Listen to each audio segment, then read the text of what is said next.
அமைச்சர் இல்லாத ஒரு மாவட்டம், பொறுப்பு அமைச்சராக இப்போ நீங்கள் வந்திருக்கீங்க. வேலூரில் ஏற்கனவே நிறைய பிரச்சனைகள் இருக்குண்ணா. அதாவது மாநகராட்சி சார்பாக எடுத்துகிட்டு பார்த்தோம்னா பாதாள சாக்கடை திட்ட பணி நிறைய பணிகள் இருக்குது. ஆனால் இப்போ என்னென்னா அதெல்லாம் விருப்பாச்சிபுரம் பகுதியில் வந்து பார்த்தோம்னா குடிநீரில் கழிவுநீர் கலந்து தண்ணி வருது, மின்சாரம் அடிக்கடிக்கு துண்டிக்கப்படுது, இது மாதிரி நிறைய பிரச்சனைகள் இருக்குது அப்படின்ற மாதிரி அவங்க இந்த கோரிக்கையெல்லாம் முன்வைக்கிறாங்கண்ணா.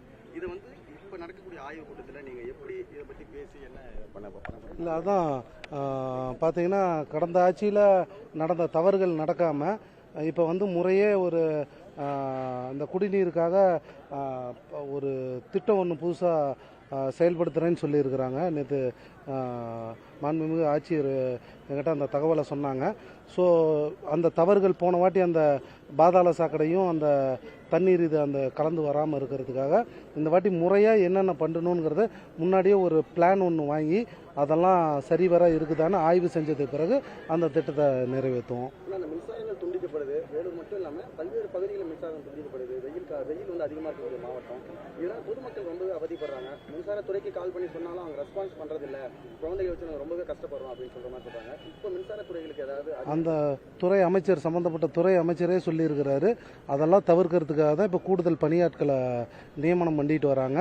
இனிமேட்டு அந்த மாதிரி வந்து தவறான மக்கள்கிட்ட வந்து ஒருமையில் பேசுகிற மாதிரி அந்த மாதிரி எது இருந்தாலும் உடனடியாக அவங்கள தற்காலிக பணி நீக்கம் செய்யப்படும். பாலாறு மிகப்பெரிய ஒரு வேலூருக்கு மிகப்பெரிய ஒரு ஆறுனா, விவசாயிகளுக்கும் சரி பொதுமக்களுக்கும் சரி பாலாற்றில் தடுப்பணைகள் கட்டணும் அப்படின்ற ஒரு கோரிக்கை வந்து ரொம்ப அதிகமாக இருக்குது. கடந்த ஆண்டு இந்த அமைச்சர் வந்து சில விஷயங்கள் பண்ணியிருக்காரு.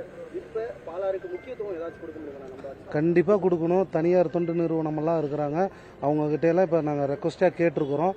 நிறைய பேர்த்த சந்திக்க இருக்கிறோம். அந்த பாலாறை பழைய மாதிரியே வந்து க்ளீன் பண்ணுற வேலையில் இறங்க போகிறோம். நீட்டாக அதெல்லாம் சுத்தம் பண்ணி இப்போ ஆந்திராவிலேருந்து அந்த எக்ஸ்ட்ரா தண்ணி வந்து வரும்போது நம்ம ஆற்றுக்கு வர மாதிரியும் மழை காலத்தில் இதை பராமரிக்கிறதுக்கு தடுப்பணை கட்டுறதுக்கு என்னென்ன வழிவகையோ மாண்புமிகு தமிழ்நாடு முதலமைச்சர் அவர் கவனத்துக்கு கொண்டு போய் கண்டிப்பாக அதை நடவடிக்கை எடுக்கப்படும் இந்த நேரத்தில் தெரியும். அதாவது பார்த்தோம்னா ஆக்கிரமிப்பு வந்து ரொம்ப அதிகமாக இருக்குது பாலாற்றில். இதுதான் வந்து நம்ம ஏன்னா தண்ணி வரும்போது நிறைய பிரச்சனைகள் ஏற்படும். அதாவது தண்ணியில் வந்து அடிச்சுட்டு போகிறது, இது மாதிரி பிரச்சனைகள் முன்கூட்டியே அந்த ஆக்கிரமிப்பெல்லாம் அகற்றத்துக்கு பாலாற்றை வந்து மீட்டு எடுக்கிறதுக்கு கண்டிப்பாக அதோட அது என்னங்கிறது போய் ஆய்வு பண்ணிட்டு நீங்கள் சொல்கிற மாதிரி அப்படி இருந்துச்சுன்னா கண்டிப்பாக அதை உடனடியாக அகற்றத்துக்கு நடவடிக்கை எடுக்கிறோம். நன்றி. வேலூர் மாநகராட்சி தரம் கிட்டத்தட்ட ஒரு 11 வருஷமாக இந்த ஒர்க் நடந்துட்டு இருக்குது. பாதாள சாக்கடை உட்பட கழிவுநீர் உட்படன்னு சொல்லிட்டு இது சம்பந்தமாக இன்னைக்கு ஆய்வு பண்ணுறதுக்கான வாய்ப்புகள் இருக்குதா? ஏன்னா மாநகராட்சி பணிகளை விரைவுபடுத்துறதுக்கான சாத்தியக்கூறு ஆய்வு கூட்டம் நடத்திட்டு அங்கே என்னென்ன குறைகள்னு கேட்டுட்டு எந்தெந்த இடம்னு நம்ம சொல்லாமல் இன்றைக்கி ஒரு 2-3 இடம் ஆய்வு பண்ண போகிறோம். நன்றி.